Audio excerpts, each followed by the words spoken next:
Assalamualaikum warahmatullahi wabarakatuh. Di sini perkenalkan, nama saya Rizal Wahyu Safirin dengan NIM 31300 19096. Di sini saya akan menjelaskan tentang 7 prinsip guiding principle menurut ITL 4. Next. Nah, guiding principle menurut ITL 4 adalah prinsip terbaru dari ITL yang kepanjangannya Information Technology Infrastructure Library.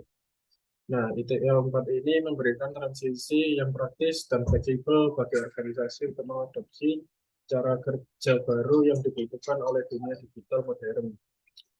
ITL 4 ini memiliki 7 guiding principle, yaitu yang pertama ada focus on value. Nah, focus on value ini segala sesuatu yang dilakukan organisasi yang harus menciptakan nilai bagi para stakeholder yang kebanyakan berpikir tentang value bagi pelanggan dan pengguna. Tetapi stakeholder lain juga harus dipertimbangkan, termasuk regulator, masyarakat, pemegang saham, karyawan, dan lain-lainnya. Layanan yang menciptakan value bagi pelanggan sementara kehilangan uang untuk penyedia layanan dan menyebabkan karyawan frustasi tidak akan menjadi sangat sukses. Nilai bukan hanya finansial. Prinsip panduan ini juga mendorong kita untuk berpikir tentang pengalaman pelanggan dan pengalaman pengguna. Nah, untuk menerapkan prinsip ini dengan sukses, kita harus mempertimbangkan saran ini. Yang pertama, mengetahui bagaimana konsumen jasa menggunakan setiap jasa. Yang kedua, mendorong fokus pada nilai di antara semua staf. Yang ketiga, fokus pada nilai sementara selama aktivitas operasional normal, selama inisiatif perbaikan. Yang keempat, sertakan fokus pada nilai dalam setiap langkah inisiatif peningkatan apapun. Next, yang kedua, ada start where you are, mulai di mana Anda berada. Nah, jadi untuk yang ini, jangan memulai dari awal untuk membangun sesuatu yang baru tanpa mempertimbangkan apa yang sudah kita miliki. Lebih baik untuk meningkatkan apa yang kita miliki saat ini daripada membangun semuanya dan dimulai lagi. Tidak hanya pendekatan yang kurang boros daripada memulai dari awal, karena ini mempertahankan nilai yang sudah kita miliki, tetapi juga membantu kita untuk menjaga orang-orang kita tetap aktif. Layanan dan metode yang sudah ada harus diukur dan diamati secara langsung untuk memahami dengan benar keadaan saat ini dan apa yang dapat digunakan kembali darinya. Keputusan tentang bagaimana melanjutkan harus didasarkan pada informasi yang akurat. Namun pengukuran harus digunakan untuk mendukung analisis dari apa yang telah diamati daripada menggantikannya. Karena ketergantungan yang berlebihan pada analisis dan pelaporan data dapat secara tidak sengaja menimbulkan bias dan risiko dalam pengambilan keputusan. Nah, untuk menerapkan prinsip ini, kita harus mempertimbangkan saran yang pertama adalah lihatlah apa yang ada seobjektif mungkin menggunakan pelanggan atau hasil yang diinginkan sebagai titik awal.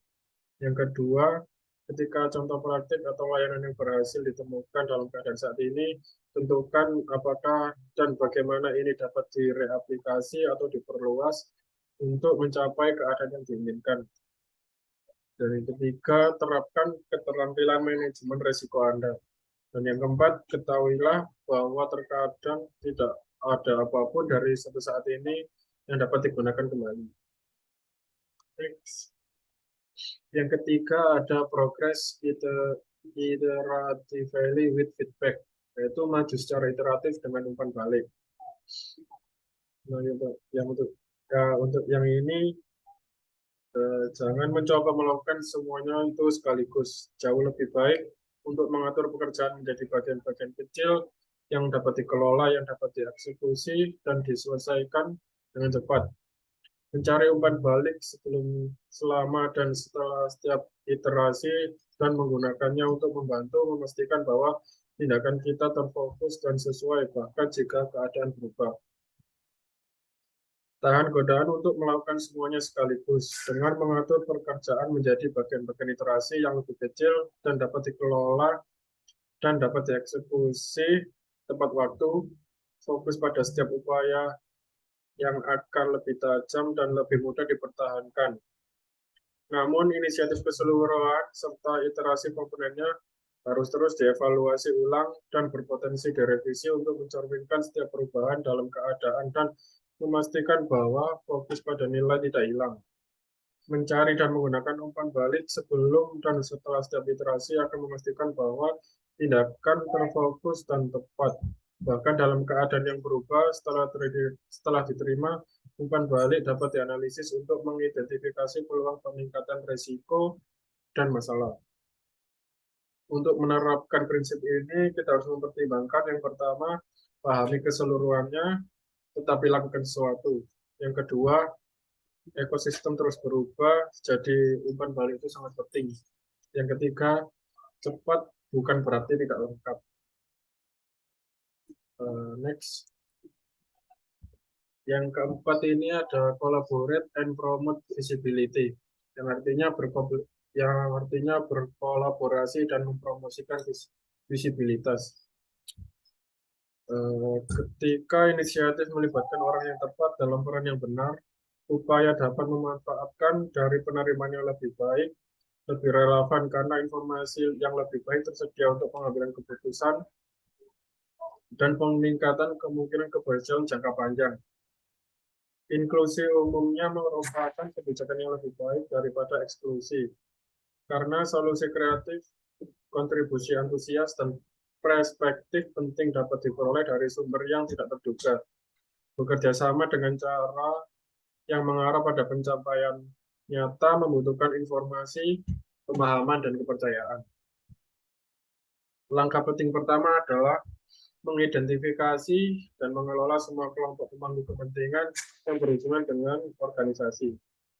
Kelompok pemangku kepentingan pertama dan paling jelas adalah pelanggan, karena manajemen layanan tujuan utama organisasi adalah untuk memfasilitasi hasil pelanggan. Contoh lain dari kolaborasi pemangku kepentingan meliputi yang pertama, pengembangan bekerja dengan tim internal lainnya. Yang kedua, pemasok berkolaborasi dengan organisasi. Yang ketiga, manajer hubungan berkolaborasi dengan konsumen layanan. Yang keempat, pelanggan berkolaborasi satu sama lain. Dan yang kelima, pemasok internal dan eksternal berkolaborasi satu sama lain. Nah, untuk menerapkan prinsip yang keempat ini, kita mempertimbangkan saran yang pertama, kolaborasi bukan berarti itu mufakat. Yang kedua, berkomunikasi dengan cara yang dapat didengar oleh audiens. Yang ketiga, keputusan hanya dapat dibuat pada data yang terlihat. Next. Yang kelima ada think and work holistically, yaitu berpikir dan bekerja secara holistik. Yang pada prinsip ini kita perlu memikirkan bagaimana pekerjaan yang kita lakukan berkontribusi pada penciptaan nilai secara keseluruhan. Dengan cara ini kita dapat membuat keputusan yang menguntungkan semua orang. Tidak ada layanan praktik, proses, departemen, atau pemasok yang berdiri sendiri. Mereka semua itu berinteraksi dengan cara kompleks untuk menciptakan nilai. Kita perlu memikirkan semua hal ini untuk setiap kali kita membuat keputusan atau merencanakan perbaikan. Nah, untuk menerapkan prinsip yang kelima ini, kita harus mempertimbangkan saran yang pertama, mengenali kompleksitas sistem. Yang kedua, kolaborasi adalah kunci untuk berpikir dan bekerja secara holistik. Yang ketiga, jika memungkinkan, cara pola kebutuhan dan interaksi antar elemen sistem. Dan yang keempat, otomatisasi dan memfasilitasi bekerja secara holistik. Next. Yang keenam ini ada prinsip keep it simple and practical focus, yang artinya tetap sederhana dan praktik fokus. Nah, di prinsip keenam ini pada hal sederhana yang menciptakan nilai daripada mengikuti proses yang rumit hanya karena mereka itu telah digunakan untuk waktu yang lama. Salah satu implikasi dari prinsip ini adalah bahwa proses kita harus mencakup dasar-dasar dan tidak boleh dirancang untuk mencakup setiap situasi yang mungkin.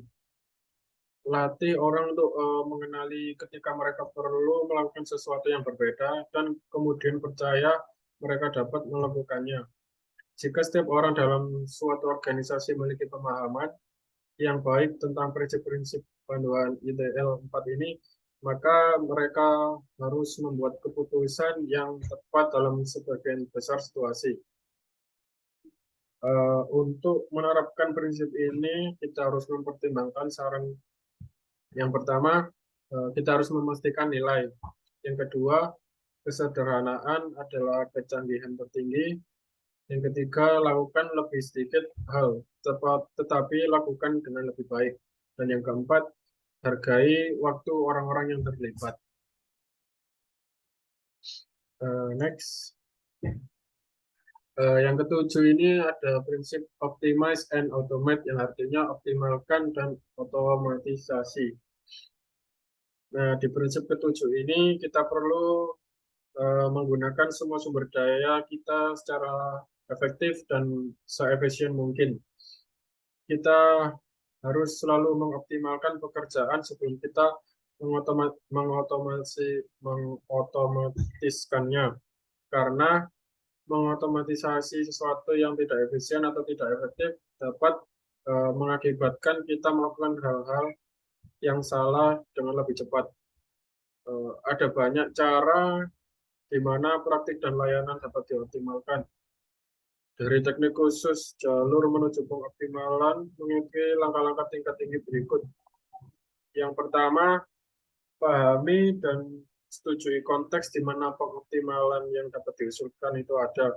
Yang kedua, menilai keadaan saat ini dari optimasi yang diusulkan. Yang ketiga, setuju seperti apa keadaan dan prioritas organisasi di masa depan dengan fokus pada penyederhanaan dan nilai. Yang keempat, pastikan pengoptimalan memiliki tingkat keterlibatan dan komitmen pemangku kepentingan yang sesuai.